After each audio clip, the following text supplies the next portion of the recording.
Hello, everyone. Welcome back to the channel. I think it's been a little while, at least for us, to record. Although I think something went up last weekend. I've been on holiday. I've then been ill. Liam is currently sick. So as long as this records straight away and we do a one take, then this will go out. However, the next video may suffer more. We will find out.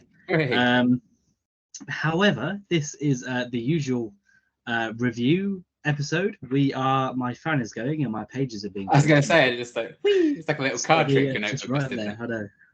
Sorry. This is a normal episode review of Doctor Who. We have been reviewing so many episodes of Doctor Who. We've seen them all before. These are not brand new episodes for us. However, they could be episodes we haven't seen in a while. This one I think I've seen fairly regularly, fairly recently before. But it's still been a little while. One particular scene. Yes, especially one scene. But we have now made it to series 8 of Doctor Who from 2005 onwards. This feels like we've made progress now, getting to Capaldi. It really does, doesn't it? It feels like this is just the next substantial step. Yeah. We've had a companion change. It's like, oh yeah, okay. But I think because both of us avidly rewatch, myself 1 to 4, you 5 to 7. This is now getting into the territory where both of us will have memories of it, but we won't be as knowledgeable, as clued up as we may have been in the previous eras. So it's going to be interesting to see what insights we gain from doing this.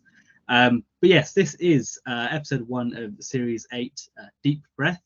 It's the you can breathe out. You don't have to keep it in. It's okay. I'm not going to. I've got COVID. I'm not. I'm not risking anything. It's hard enough to breathe as it is. Yeah. This sees Peter Capaldi. I say properly introduced. It's his debut episode, his debut story. Obviously, he was introduced in the previous episode with the regeneration, naturally. Before that. And technically the episode before that. And the Fires of Pompeii, if you want to get Yes, and the Fires of Pompeii, and Tortured Children of Earth, which has also come out at this point. That's true. But yes, this is Peter Capaldi's his debut story as the 12th Doctor with companion Clara, played by Jenna Coleman. And it also sees the first and final appearance of the Paternoster Gang in Capaldi's era, which is a shame, I think, but we'll come on to talk about them, I think, a bit more. It's crazy that they're in 5 episodes and they have such the impact they do. Yeah, I know. I think it's because they were in such a short period of time, especially with that series 7. Yeah. They had a lot more. And the build up to the 50th, so it is like a time period people are going to remember. Yes. Yeah, definitely, because they did a load of shorts, didn't they? And that Christmas Carol, naturally. Oh my God, the Sontaran Christmas carols are incredible. Yeah, top tier ones. But yes, this came out in what, this must have been 2014, wasn't it? 2014, September. So only 9 years ago now. Yeah. Only 9 years ago. I think it was like 3 days ago. It was like a year or something, or a week ago. It was like a year. I think it was like the very end of August, wasn't it? Oh, fair enough. So pretty close. And yeah, this sees naturally the Doctor's trying to, get his bearings after the regeneration, as you do, as they all struggle with. But it also sees some suspiciously familiar clockwork droids killing people. Ooh. I wonder if they're going to say who they are or make a big deal out about who they could be. And naturally it sees the Doctor, Clara, and the rest of the gang figure out what's going on. What did you think of the episode? I very much enjoyed it. It's kind of, I think it was basically what I expected it to be and what I expected from it. I don't think my opinions have really changed all that much. I still think it probably gets going once they get to the cafeteria, and I'm sure we will discuss some of that a bit later. But yeah, and that is the halfway point of the episode as well. When they get yeah, it's not as if this probably was 45 minutes, and then there was some interference. But anyway, I'm so excited for the next episode just because it's 45 minutes. I'm so excited to get back to the shorter ones. But yeah, I still had a great time with this one. I was expecting the first part to drag a lot more than it actually did. I think just because I've enjoyed those characters so much this time around watching them, I was like, okay, yeah, I can vibe with this. I do like the vibes of this episode.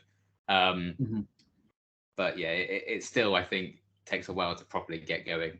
But once it does, I think it's fantastic, and I do love the villains in it. I think the cast are great in it. You know, I do like. I forgot quite how funny it was. There was a lot of kind of funny banter with the Doctor and Clara that I'd kind of forgotten, alongside the depression, with Matt at the end and all that jazz. And you know, it's our introduction to Missy as well, who's a pretty major part of this era. That's true. So yeah, lots of exciting stuff in there. I still really enjoyed it. You know, I think it's a solid kind of first outing for a Doctor. They do, I think, keep the story pretty simple, which probably is unfortunate that it then has to be padded out the way it is, because maybe they could have afforded to do something a bit more complicated if they originally knew it was going to be this long. But still, I do think it holds up. I still think it's a really great kind of showcase for 12 and just how much of an arse he is and how different he is. But I like that. I like that they changed it up so drastically. I know a lot of people didn't. But, you know, them's the breaks, isn't it? So, yeah, I think it's a very solid kind of first story for a Doctor. Not my favourite by any means, but I think it's a very good start to the season. Yeah, I think it's definitely, you know, it is an enjoyable time. I did enjoy myself with it. We'll obviously come on to some of the issues we have. Perhaps that might be the length of the story. But there is enough in there to enjoy and to make this. I think if this is a solid hour, it's fine. You know, I think if it's just 45, it's probably one, you know, a pretty good opening episode. You know, probably one of the best we've had for a while, but because of the length, it drags a little bit and then it knocks it down a few pegs. But I did have a good time with it. I did like all the characters in there. And obviously Capaldi, I think, steals the show naturally. In his first episode, you know, he has to have a good impression and he's pretty much front and center for all of it as well. Unlike if you think, you know, David Tennant's first episode where he's just not there, you know, he's asleep for most of it. He's doing what I wish I was doing right now, sleeping in the bed. Sleeping in the bed. Absolutely. Yeah. So yeah, I think it's your turn this week for our three positives. I think you can go first. Yeah. Is it indeed? I hope so.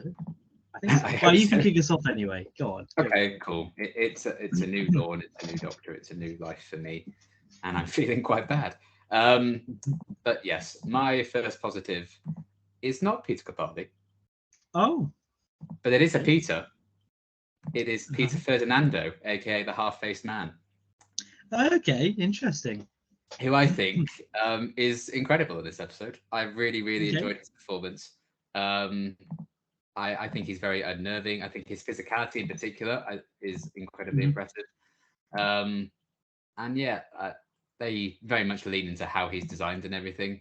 I think they're kind of very proud of it. And it does look great. I do love kind of the idea of a robot turning itself into a human rather than the other way around is quite gross. And I do like that. And yeah, there's just something about his presence in the episode that I really do enjoy.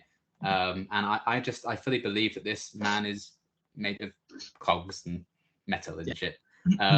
So I think it's a great kind of performance, a great kind of mirror to what 12 is going through right now for his first episode. Obviously, the confrontation between the two of them, all of that, how he kind of plays a role in setting up the 12th Doctor, I think also kind of adds to my enjoyment of the character with the whole, did he push him? Did he fall? All of that jazz. And he's kind of setting up the whole Promised Land stuff as well a bit later on. But yeah, I was strangely captivated by his performance. And I do think, I mean, the Clockwork Droids are quite creepy and good in the fireplace anyway, but, you know, kind of stripping them down to this, they're not like in disguise with like their crazy funky masks or anything. I do like how they go quite horrific with it. And I think the half-face man's obviously the best example of that with his half-face whole deal. So yeah, I think it's a really interesting villain. It still feels quite fresh, even though this literally is kind of something we've seen before. And again, you know, they often use familiar elements and villains in the Doctor's first story. You know, we had the pilot fish in with Tennant again. We have the Paternoster gang here. All that jazz. So yeah, I really, really liked his performance. I thought he was a great kind of one-off villain to set up and start the season. Fairly, obviously, bog standard, run-of-the-mill kind of guy with a fairly simple goal, but it does set things up further along. And, you know, I think the role he plays in going up against Peter's Doctor and setting up the ambiguity of 12's character I think works really, really well. So he was kind of a standout for me. I think all the Peters in this episode were great. Oh, fair enough.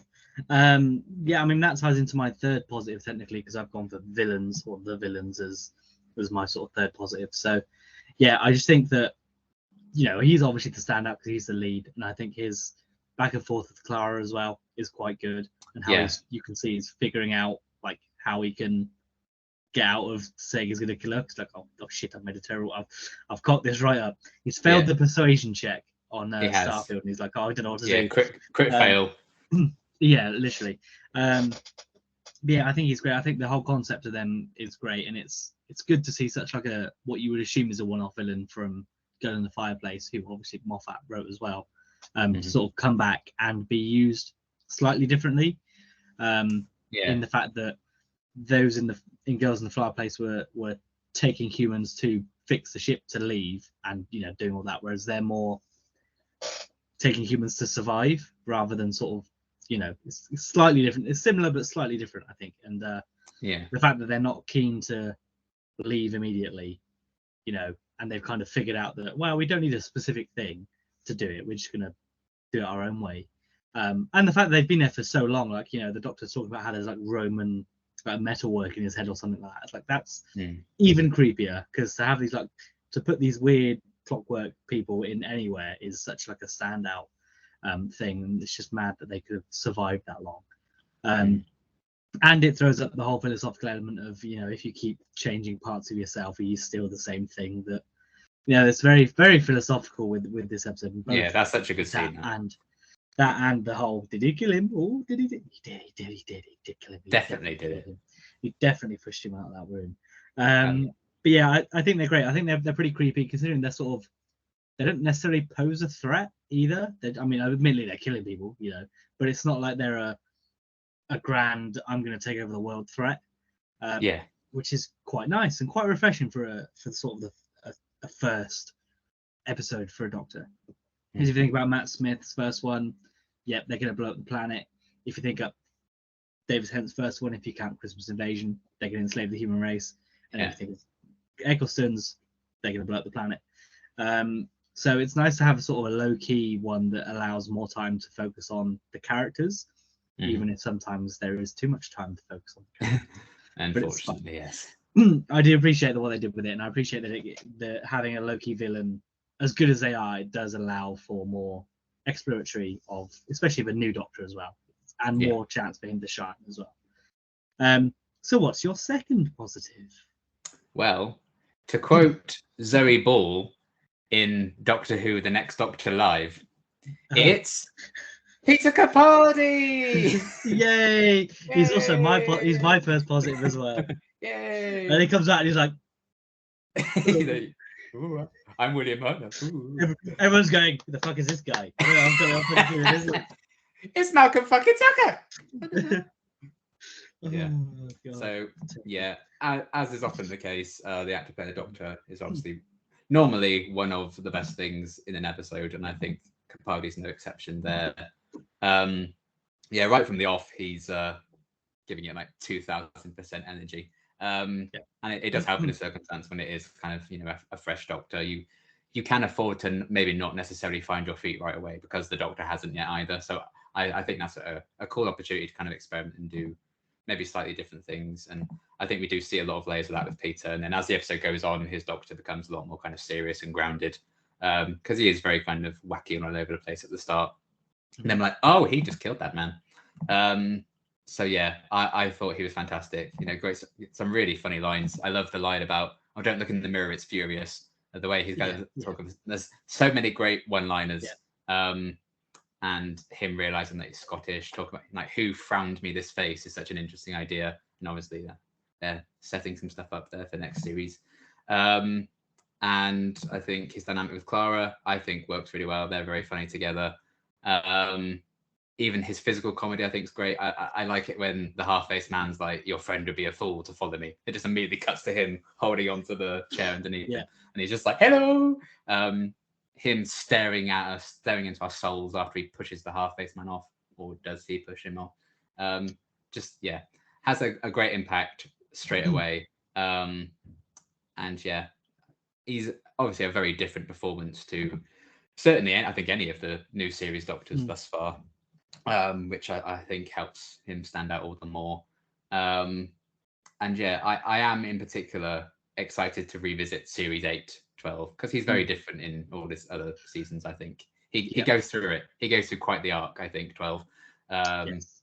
So to see him at his most arseholery-ish is interesting to revisit after all this time. And I find him quite funny when he's a knob. So I like it. I enjoy it. I can understand why people maybe do find it quite brash. Like, the Doctor shouldn't be like this, but when's the Doctor not an arsehole? Sometimes, honestly. Yeah. But yeah, Peter's great right from the off. I think it does, you know, you can see his love for the show kind of pour into everything. You know, I would go on record and probably put my life on the fact that there's probably never a bad take that Peter Capaldi ever did when he was on Doctor Who. Because that's just the kind of the caliber of actor that he is. And yeah, he's fantastic right from the off. You know, he takes the serious shit seriously. He can be very funny. I love his confrontation with the half-faced man in particular. But I like the slight vulnerability he shows when he's kind of pleading to Clara at the end, just see me. So yeah, he has a lot of range to show off, like right from the off. I look forward to seeing that kind of continue onwards and onwards and onwards. But yeah, I think it's a great kind of first performance from him, as is often the case with any Doctor. Yep, I think my favourite bit of the episode is where they sit at the table and he's just sort of sat there like as if he's like so uncomfortable. He's sat at the table just looking at it. Yeah, I love the first shot of him in the calf where Clara just notices it, and it just immediately cuts to him. It's just like he's just staring at her. It's just so good. It's great. He's great throughout. Yeah, and I can't really add much more to what you said, but yeah, he's great in this. He shows the range of fun, having a joke Doctor to deadly serious Doctor that can be, as well as a bit emotionally vulnerable, especially at the end. And you know, I think a lot of people think of this Doctor, especially in this first series or so, as just being very blunt and brash. Whereas I think even in this episode, you do see elements of that, but you also do see the humor. And how much I think a lot of the jokes that he says, like the one-liners, are they could be taken as, oh, he's just being silly, but I read it as he genuinely knows he's making a joke and taking the piss. Like when right at the start where he's called Strax Clara, I'm 100% convinced he's doing that on purpose. You can't tell me otherwise. He woke up and chose violence. Yeah, it really did, and I think that's the case for most of this series at least. But yeah, he definitely has the most obvious arc and probably the biggest arc in all the Doctors we've had so far, from his first episode to his last. Definitely. You see that. You see his growth with the growth of his hair. It's pretty much the way you can tell. His luxurious hair. His luxurious locks towards the end. But yeah, he's great throughout this. He bounces off everyone. He works with everyone very well. And I'm hoping that continues, which I'm sure it will, because I think even with the episodes where we might not like them as much, I still think him and just him being in them will improve them tenfold anyway. Definitely. Yeah. But we will see. I think he could have been in this episode a lot more than he is, because there's a big chunk where he's just like not there. And I found myself being like, oh, let's get back to him. He's great. I want to go see him. And he terrorized. I want to see him bully the tramp more. Yeah, he terrorized the poor tramp. He just absolutely horrifies him. I had completely forgotten the line where it's like, oh, he traded his watch for the coat. I was like, I thought he just robbed that old man. I thought he just nicked the coat off him. Yeah. It's like, I had to run away. It's like, why? Because there's a bad smell. It's like, you're the bad smell. Yeah, that's such a good line. Oh, it's everywhere, isn't it? It's good. And then when he's like, with the liver, like, liver, I was like, did you get much demand for liver? And he's like, whoopsie, it's not us. Yeah, it's just, I think it's all great, and you can see the playfulness coming through. And yeah, as someone that's obviously loved the show, you can see that I think he always had an idea of how he might want to play the Doctor, for a long time.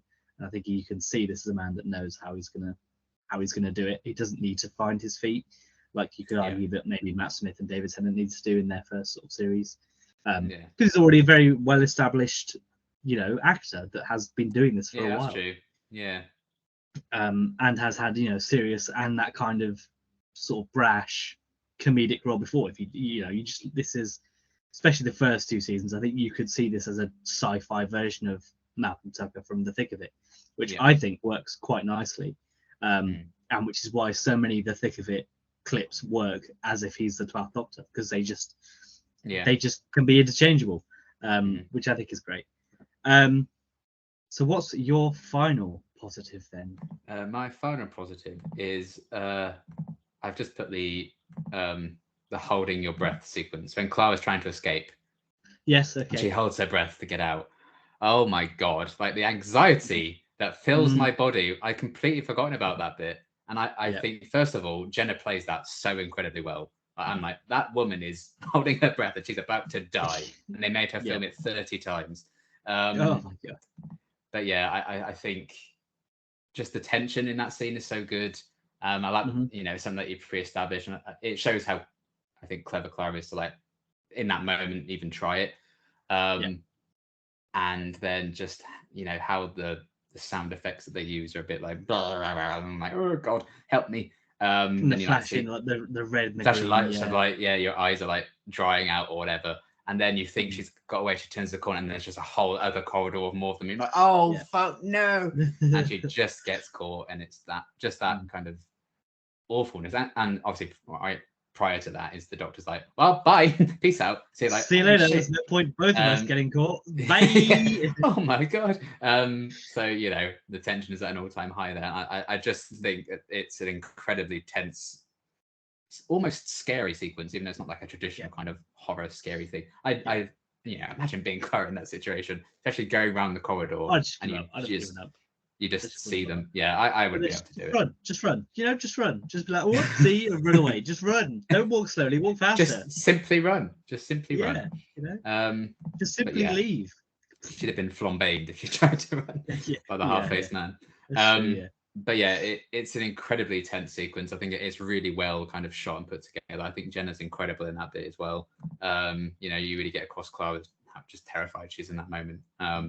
Especially because, we're not sure of this Doctor at this time, but neither she. So we're like, he could have literally just left. Well, this is it. This is it for Clara. See ya. So yeah, I think it's a fantastic scene. And again, it's kind of a standout for like the villains and the half-faced man as well. Just seeing them all kind of slowly realise. I think it's very similar tones, I guess, to the scene in Flesh and Stone where Amy's pretending she can see. She's walking out, she can see, and all the angels like, hang on a minute. Very similar vibes, and I think that scene's incredibly creepy as well. So I like how it's all handled and put together in this one. It's probably my favourite sequence in the episode. Yeah, I think that's fair enough. And it obviously leads to the excellent reveal of Peter Capaldi with his weird flesh mask when he rescues as well, which I think is great. It's so good to see him come out like that. It's excellent. Just tearing off Matt's face and like, hello. Yeah, it's me. What a metaphor. But was it always supposed to be Matt Smith's face? Stay tuned. Maybe. I do know the fun fact, but I don't know the details of that fun fact, but we'll find out. Wow. My final positive, this might not surprise you. I don't think it's Strax. Wow. Surprise. Yes. Wow. Evil spleen. Well done. This is his final appearance so far in the show. And I think he's just on top form again, from the spleen and like the check, making sure she's healthy, to the news, the Times being thrown up. That's excellent. It's so and the sound effect and everything. It's just... it's just a top tier scene, a top tier joke. And then from him, like when they burst in through the roof and he just goes and just falls like straight. It's great. I'm sure there's when there's like, the Doctor's fine, like, I'm sure his throat has been slit open by the violent fall already. It's like, whoa. I think he's when he's like, well, my friends are in danger, I'm gonna kill myself. He's like, well, I can't breathe, guess I'm gonna just shoot myself instead. It's like, whoa, okay. Don't hate the player, hate the game. I think he's really on top form. I think he steals the show when he's in any scene. I just think he's great. And I know, we'll come on to it again. Some of the scenes that he is in, I think, don't need to be in there. You can see they're ones that they've added in to sort of pad the episode. But I'm glad they are. I'm glad we get more time with him, especially because this will be the last time that we see him and the group as a whole. And when he knocks on the door as well, the TARDIS right at the start, and he's like, you okay? And it's just, and he gets called like every single dwarf name under the sun by the Doctor as he stumbles out. Grumpy. Yeah, I think it's great. And how he like backtracks on having was it like acid bombs or something? He's like, oh, we'll track him down and use acid bombs or something. Yeah, the way that same shot is like, melt him with acid. And then it does exactly the same shot again. It's like, but we will not melt him with acid. That's so good. It's great. And I think putting him as a positive is a bit of a cheat, because there are other things we could talk about, but I just think that for me, he's one of my favorite characters, I think, of the show. Especially rewatching it, I'm sort of realizing more and more that he's great, and he's in every episode he's in, he's great. Yeah, I've thoroughly enjoyed the Paternoster gang a hell of a lot this time around, and particularly Strax. Yeah, so it's a real shame that we'd get at least no more of him in the show. I know they've got their own box set and Big Finish and stuff, but for the real fans, you fake. Yes, sorry, I'm not a Strax completionist. I only do his TV shows. So what additional positives have you got from this episode? Oh boy, if any, you might not have any. So there's plenty. I've got a lot actually. We've talked about the newspaper scene; it's iconic. I thought the costumes were great in this episode in particular. I love how all the Clockwork people are dressed up. I love Clara's dress, obviously. The dinosaur, I think, really holds up. The CGI. Yeah, the CGI. I think it looks really great. I still feel so bad for it, and it just burns. So what a waste of poor life. The continuity of it being like the sister ship of the Madame de Pompadour, so a little good and fireplace reference. That's fun. The 12th Doctor and the Half-Faced Man confrontation, I kind of talked about already. Strax's willingness to kill himself was quite the character moment for him, bless. And the whole idea of like where you got that face from, that's how that scene's directed as well, when he's like holding up the tray to him and he sees his reflection in it. So it's like, oh shit, it's me as well. We're both going through it, buddy. And then obviously, it would be remiss for me to not mention Matt Smith. And his cameo at the end, which is just sad but so good, and it's such a cool idea, I think, to have a recently departed Doctor use time travel, it's his whole thing, to try and aid the companion along and try and help his next incarnation out. I think that's a really lovely scene, nice kind of final farewell for Eleven and Clara. And I like how it parallels their very first interaction. The Doctor and this Clara was them talking on the phone, and that's how it ends as well. So I like that kind of, the cyclical nature that I just enjoy. It's a lovely, very sweet moment to kind of, like, okay, I'm gone now. You need to get on with it. Life goes on. Goodbye. So that Clara and 12 can form a very, very toxic bond. Hooray! Yay! Woohoo! The 11 cameos, sort of one of my additionals as well. I think it's especially good for the show as a whole, not even necessarily the character, to have that moment where they're like, look, off you go. It links the two together. Already we've got the Paternoster gang, which puts the two over, but I think this really does link them. I think this might be what was maybe missing for 10 and 11, that might have made that transition slightly easier for other people, maybe. It is a shame that 10's like, some other man goes away and I'm dead. It's not putting the audience in a great perspective there. No, and I think this one really helps, and I'm glad that they do this sort of moving forward. Is like, it's great that we're going forwards with somebody else. Even Jodie does it with, Peter does it with his regeneration. Jodie does it with her as well. So I'm glad that there's no sort of remorse, I guess, for losing this actor, which is I've backwards and forwards on how they should do it, because I think the actor gets a big say in what they want to sort of say, I think, in their final scene, which is fair enough. But the cameo is nice, and I just like that it even clocks for the audience, like, oh yeah, this is the same man. He just said those words, not the different person. And I think I really like how that plays into the audience's mind as well. I also really liked the Courtney jump scare. No, No one likes that. Not specifically the Courtney jump scare, but specifically the flashback to Clara's like first day as a teacher. The character moments of Clara rather than Courtney. Yeah. Okay. Yeah. I like that as well. But it's memorable for the flashback. Go on then. Do it. Courtney, yeah. Back off, Courtney. I like that because I remember watching something around the 50th when we were reviewing that one. And they were like, "Oh, some people don't believe that Clara could just be a teacher," and I'm glad that they sort of retroactively add this scene in to be like, "Look, she wasn't the best teacher ever when she started. Yeah. She this isn't just as she's picked it up type thing." It's almost as if she had a best friend in a time machine. She can go back and get a degree, and no time's passed till most. Who could have guessed? Isn't it crazy? Yeah. I mean, to be fair, she could already have a degree in teaching because she was like she was like a nanny or whatever anyway. So she halted what she was doing to look after the kids. So that might have just been what she was doing anyway. But of course, people like to hate. So yeah, and I mean, the Doctor could just fake it, and it is in his old companion school, so it would be very easy for him to be like, "Can you just give her a job, please? Thanks." But anyway, I did like that we see that, and we obviously see a lot more of her in a teaching role in at least this season. Not so much next season, I don't think, but definitely more. Yeah, the start of next season briefly, but I think that's kind of it. Yeah, because now there's no love interest there now, so she doesn't care.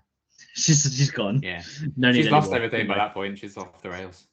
Yeah, she's crazy, man. Yeah, and then the interactions between 12 and Clara as well. I think both in the restaurant where they sort of discover that neither of them put the ad in the paper. Yeah. And then Clara's like, hang on, wait a second, you were talking about me. It's great. And then she's like, it's not, what is it? She says something about like, it is about my egomania or something. It's like, you just said that. So good. Yeah. There's that, and then again, we mentioned the sort of the more emotional beats at the end of that as well. And then I suppose an additional one is the introduction of Missy at the end. I do like that kind of tease. It's kind of like, what? Even at the time, I was like, oh, who the hell's this? But now looking at you, like, you idiot. They were talking about a woman just 5 seconds ago. Yeah, it's obviously obvious. That woman. What are you on about? But at the time, I was like, oh, you might not instantly be like, oh yeah, that's the master as a female form. No, that was such an outlandish concept at the time for a time to change genders. You might not get that, but even I didn't even think like, oh, must be the woman from the shop then. Yeah, exactly. Because I mean, like, even in the scene with Matt Smith, again 10 seconds earlier, is that he's like, oh, is he the Doctor? Is he? You need to look after him. So that already like adds in the layer of, oh yeah, the Doctor's always gonna be a man. Tunnels can't change, whatever. And then for it to then be like, oh, Missy's actually the master. It's sort of, you wouldn't guess that from this. And I don't think in any of her appearances you would guess who she is until literally the twist in the series finale, which is great. I think they've successfully done the master twist 2 out of 3 times from series 8 onwards. We'll come on to the time where they didn't do it very well, but that's a few ways. Why would you reveal? Like, you? I don't understand it. Yeah, it does make sense. It does make sense. Bloody BBC. No, it's terrible. We must now talk about the negatives for this episode. So what is your first one? I might guess. It's too long. Yeah. Just too long. There's too much filler. It screams. This was a 45-minute episode. Then the BBC were like, we could do what's best for the product, or we could do what's best to make money. The day of the Doctor in cinemas did well, so we're going to need you to add half an hour to this, thanks, Stephen, because it's going to be in cinemas. And he's like, oh, okay. And that is sadly to the episode's detriment. You certainly, I think, feel it more so in the first half of the episode, where it's just, it's nice, but I don't need it. Like you were saying, talking and just being like you were saying, like, let's just get back to the Doctor and what he's up to. We don't need Strax using his device to like check Clara's health and everything. That's there because of a bloody Blue Peter competition.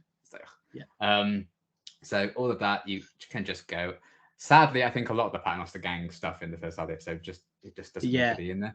I think that is the case. So that's a kind of. I think you probably just not have them in this story, but.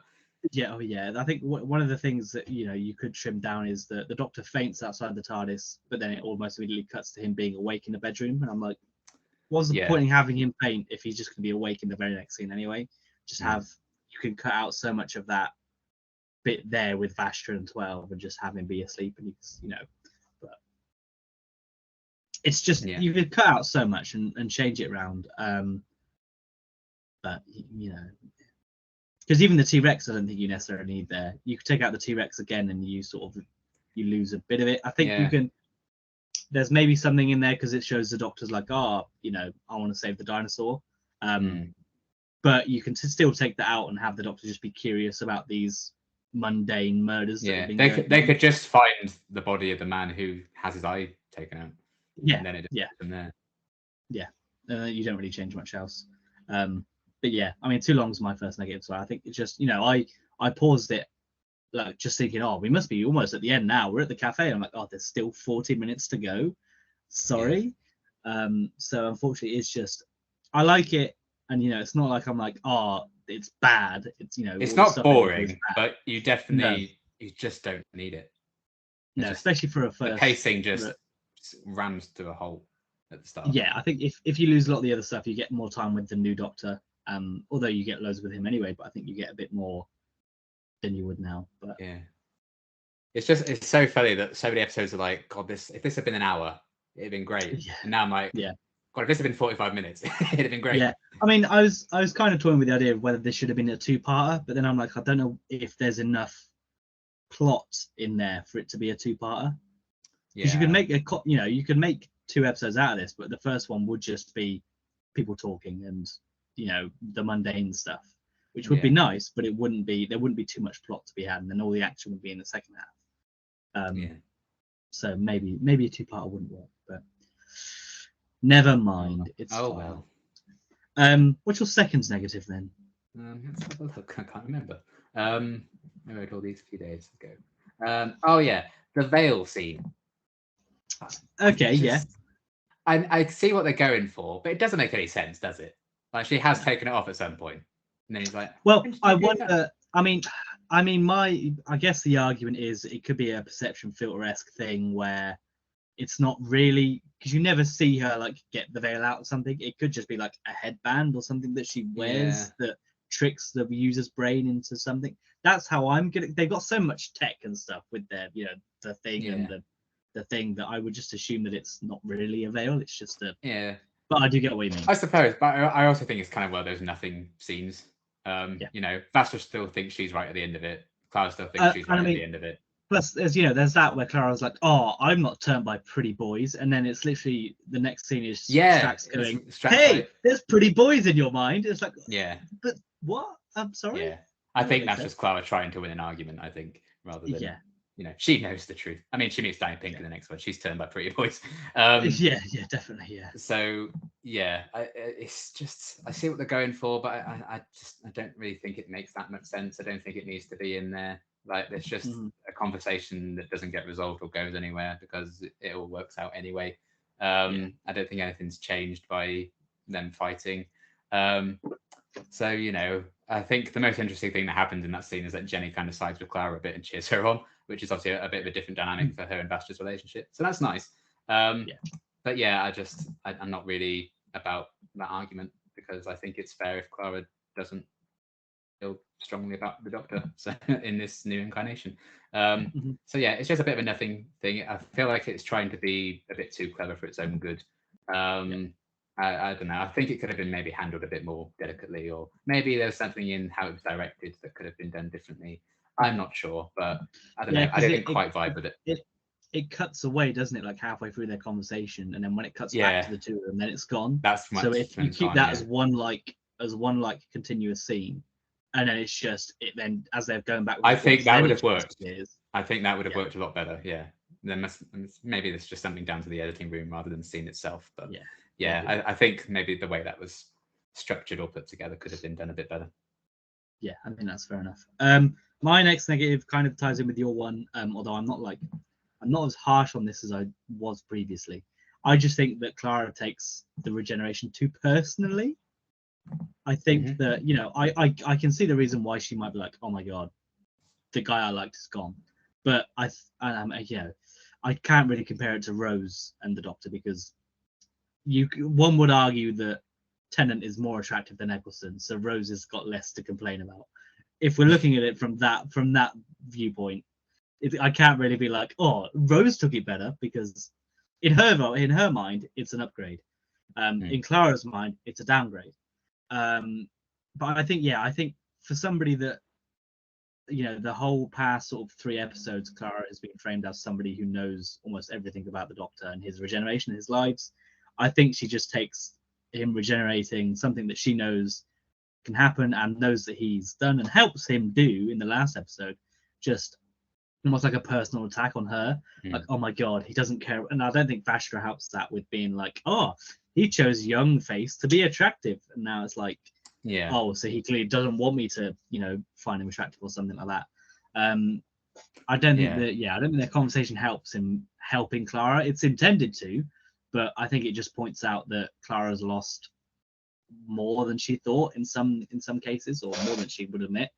I think maybe another reason why that scene just doesn't speak to me that much. The whole conversation, I think it's strange to, that's a reason people will hate on Clara for her reaction to this. Yeah. When being very, very aware of regeneration and the fact that the Doctor changes the face, it's still the same man. But you still have your favourites. You still have one you like more. Yeah. That's Doctor Who fans, and yet they hate Clara for just acting like a Doctor Who fan. No. I genuinely don't understand that criticism. Yeah, I mean, I do get it, and she obviously comes around to it, so it's only for the 1 episode. It's not, like a major thing throughout the whole thing. And it is what Rose effectively goes through as well, just on sort of a bigger scale. But I think it's just handled a bit poorly in the episode, and maybe that's a script thing. Maybe that's how that conversation plays into it. It just doesn't work very well. But also, if you don't have her not be so sure, then you don't have the Matt Smith cameo at the end. So clearly Moffat knew that he wanted this kind of thing to happen. Maybe he didn't know the specifics, but he clearly knew that he wanted to have this anyway, because they obviously filmed it before they'd even filmed the episode. And they probably knew, the fallout after Kill the Moon and everything was going to happen. So they want there to be some tension beforehand. They can't just be like, oh, it's fine straight away, because it's not fine later on. Yeah, and it makes sense, and it plays into their relationship, and it is fine. But I just think she just takes it way too personally, as if it's like he generated it to spite her. And I'm like, it's not. You can feel like upset that he's gone, but I wouldn't blame the man that's currently stood in front of you for that, which I think is what almost she goes into do too much. But that's also what 10 does in End of Time, though, I would argue. Yes, yeah, and you're not wrong. Yeah. And people are silent about that one for some reason. Funny. Yeah, well, it's funny. Interesting. Because as I mentioned before, David Tennant is more attractive than Jenna Coleman. I thought you meant Peter Capaldi. I mean, you throw them all in the air, all 3 of them. No, I will fight you on this and nothing else. Yeah, fair enough. I mean, don't get me wrong, David Tennant's a very attractive man, but I'm sorry. Yeah, it's fair enough. It's an impossible conversation. It really is. It really is. Your final negative of the episode? My final one. I just think some of the direction or editing choices are a bit odd, and I think that maybe we did unpack that a bit with that veil scene as well, like how that scene was cut up and they go back to it and then the veil's gone, but it just been continued. It might have worked better. I hate the sound when Vastra knocks the Doctor out. I just think it's so goofy and dumb. Yeah, so my third one is I don't know why it works with the newspaper scene. It's a bit more subtle with that one. Yeah. It's more of a thwack noise whereas his is like the and I guess it is like it's a Strax heavy scene, so that's going to be silly and goofy anyway. But this one, it was like a really nice. I was like, oh, that's just been really clever there, like doing the episode, so getting to it. Yeah. That was really good. Boom! I'm like, oh. Yeah. So that was strange. When the Doctor falls out the tree, I'm sorry, that is some fan film bullshit. And they still even go boing, boing, boing, boing, boing as he's going down as well. I'm sorry to Ben Wheatley. I think you're a very good director. Particularly the next episode looks great. But that sequence, I think, just looks so bad when he's falling out the tree. I just don't like it. For me, it looks a bit, amateurish, which I know is harsh because I'm not a director and I definitely couldn't do any better. So, this one is. But there could have been something more to it, surely. Or just don't show him falling through a tree. He just jumps onto the horse and gets a horse. I guess that's the real. Or he just falls out the window. Falls out the window, breaks his neck. Well, I mean, you could have the whole thing that he still has regeneration energy, so he can fall out the window and be fine. Blah blah blah.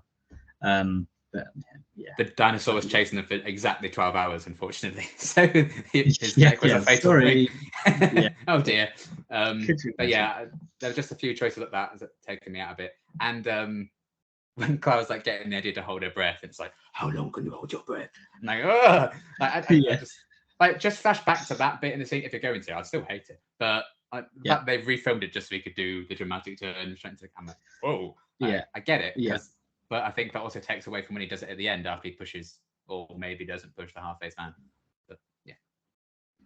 Yeah, no, that's fair enough. Yeah, my final one is just mainly the sound effects. I think they're so cartoony for this, and it doesn't make sense. Both in the doing when he gets knocked out. Yeah. Just don't put a sound effect in. Just have him go. Oh. It feels like they added it in because they were just feeling silly that day and they're having a laugh, and then they accidentally sent that copy to the BBC. Whoopsie! Oh no.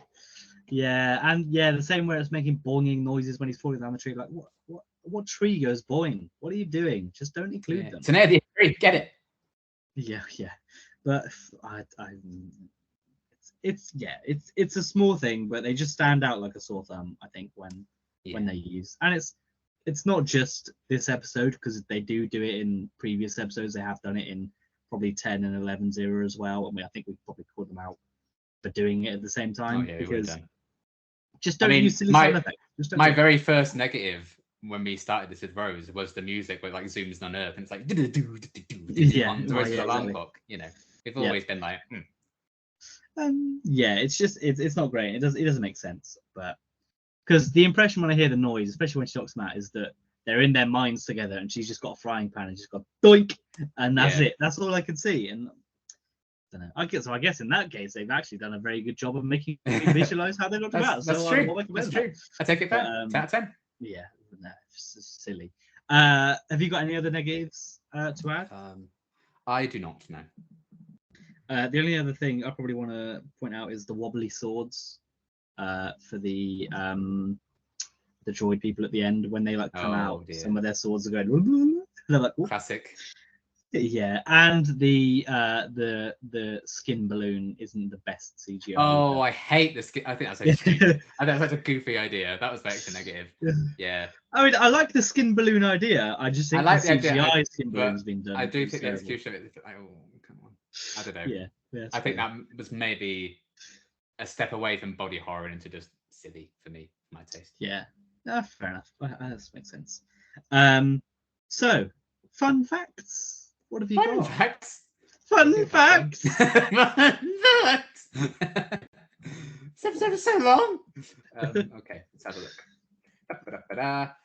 look. This is the only post-regeneration story to have a historical setting, so that's fun. Thank you, Paternoster Gang. Yeah. Okay. Fair enough. There are several allusions to the Sherlock Holmes stories in this episode, as it was previously noted. As it was previously noted, Arthur Conan Doyle based them on the Paternoster Gang's adventures in universe, of course. And Inspector Gregson works with the gang, obviously Greg Lestrade from the Sherlock Holmes stories. Of course. Mm-hmm. They use the Paternoster Irregulars. Jenny mentions using them, which is obviously the little children that Sherlock would send out. Yeah. Vastra says a game is afoot at one point, which is it originated in Shakespeare's Henry V, but is more commonly associated with the Holmes stories. Vastra mentions reading the Agony Aunt column, which is a favourite pastime of Sherlock Holmes. And Jenny mentions both the Conk Singleton forgery case and the Camberwell poisoning to Clara, both of which are cases mentioned in the Sherlock Holmes stories. Oh, so there you go. It's almost as if the writer for this is also a big Sherlock Holmes fan. Funny that, isn't it? How about that? Guessed. Not me. This story premiered on August the 23rd, the in-universe date on which the fires of Pompeii took place, which is Peter Capaldi's previous appearance in Doctor Who. Oh, look at Isn't that nice? That is a fun fact indeed. Yeah. As is this. Behind the scenes, Stephen Moffat collaborated with former showrunner, now current showrunner, Russell T Davies, on coming up with a reason why the Doctor may regenerate into faces of people who have been in the show before. Interesting.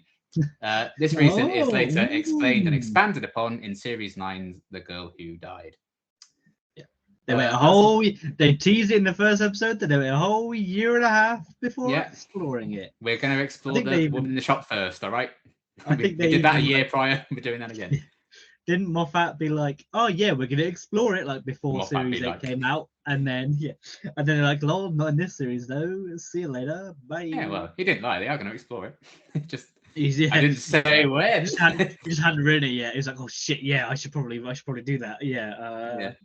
Quick scene. But it's fine. Matt Smith's cameo was recorded during filming for The Time of the Doctor on the last day of shooting, no less, which we talked about already. The BBC went on a Doctor Who world tour with this episode, screening it in 7 countries over 12 days. It also received a cinema release around the world, much like The Day of the Doctor, which has definitely knocked a few points off of it. Permanent redecorations were made to the TARDIS set for the new Doctor's era, which is why the TARDIS interior isn't seen until the end of the episode, where in universe there had been time for them to be made. So there you go. The Doctor's mask, when being disguised as a clockwork droid, is the face of the 11th Doctor, though this ended up being a happy accident. Capaldi's original mask tore on the first take, so the production team rushed to find a replacement, and just so happened to find one made from a cast of Matt Smith's face. Producer Nicky Wilson then pointed out the symbolism behind this change. There you go. It wasn't even very nice. It's a fun thing, a fun fact for a fun thing. This I didn't know. This is interesting. It was raining during filming of the Doctor and Clara's arrival in Glasgow at the end of the episode, and digital raindrop removal was used on the footage to make it appear as if it wasn't actually raining. So there you go. I wouldn't have guessed. No, neither did I. So well done. Vastra saying, "Here we go again," over the unconscious Doctor is a parallel to what the Brigadier said when the 3rd Doctor regenerated into the 4th at the end of Planet of the Spiders. Barney the Tramp, everyone's favourite character in this story, Barney the Tramp, was played by Brian Miller, the husband of the late Elizabeth Sladen, who has, of course, played Sarah Jane Smith. Miller had previously appeared in the 5th Doctor story Snake Dance and starred alongside his wife in the Sarah Jane Adventures story The Mad Woman in the Attic. He also provided voices for the Daleks in Resurrection of the Daleks and Remembrance of the Daleks. So there you go. What a history this man has. This is the first TV story to be sandwiched between 2 Dalek stories since The Mythmakers in 1965, which aired between Mission to the Unknown and the Daleks Master Plan. This episode sees the debut of Michelle Gomez as Missy.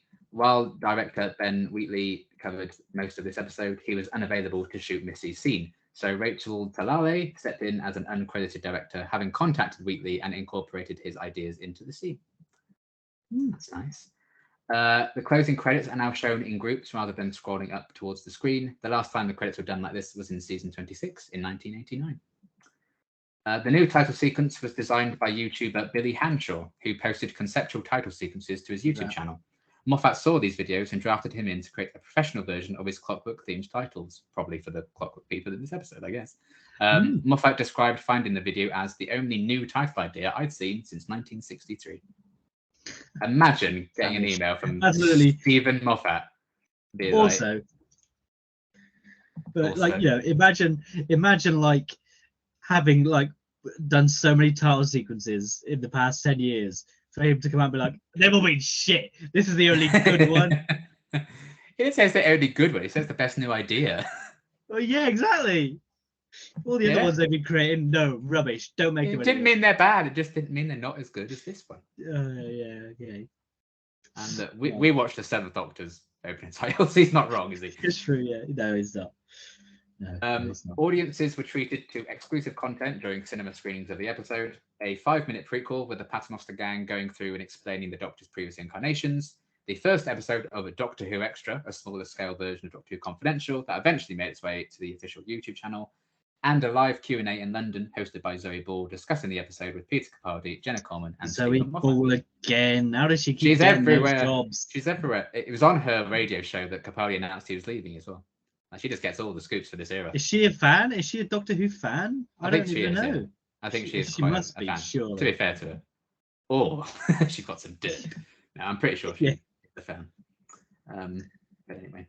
A few weeks she can't swing that cameo in the episode though. She has to just do the external thing. She can't get in the episode. They're like, no. No.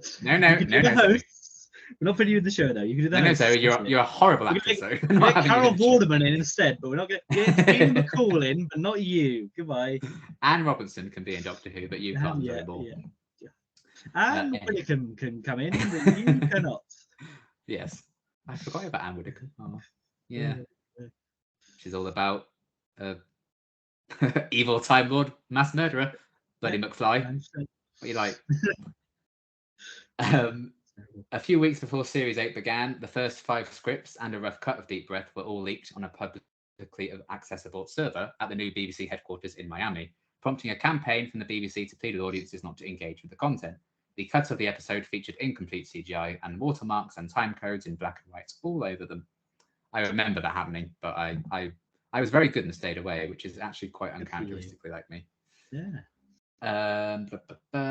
With a final consolidated figure of 10.76 million views, Deep Breath was the 8th episode of Doctor Who ever to be in the top 2 most watched programmes of the week.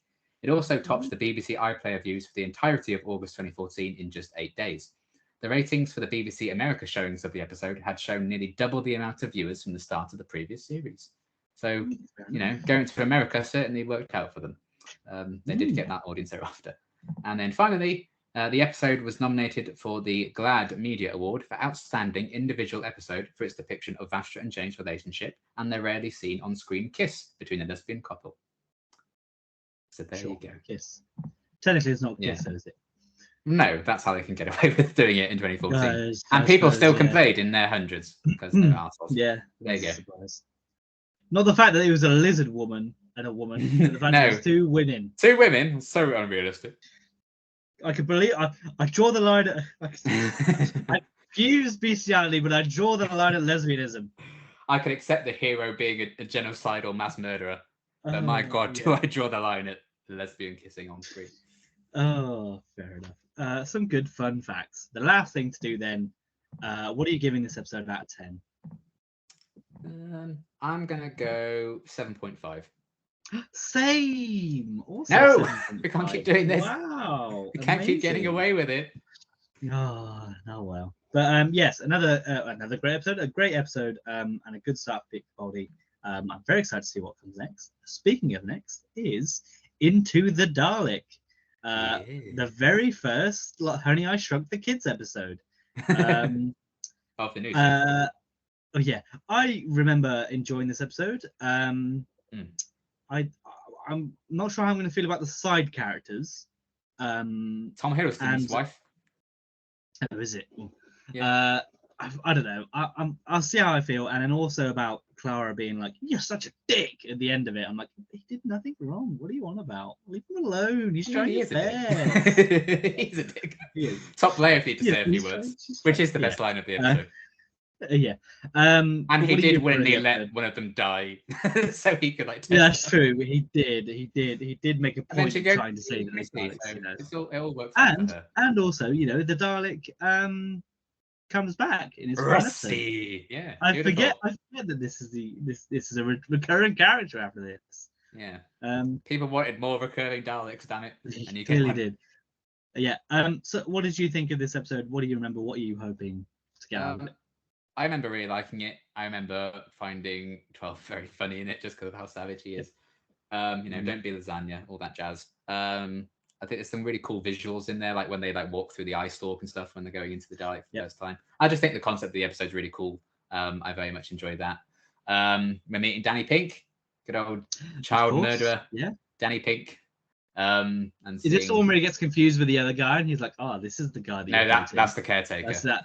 Okay, all right. Yeah, that's the worst episode of Series 8, maybe. Actually, no, in the Forest of the Nights in this series, isn't it? Yeah. But yes, I don't like the caretaker. Well, maybe my mind will be changed. Who knows? But yeah, I'm excited to kind of see him. I mean, we personally watched the finale of Series 8 fairly recently with our friend Nathan. Yes, we did. So it'd be nice to see. We saw how it ended for poor old Danny.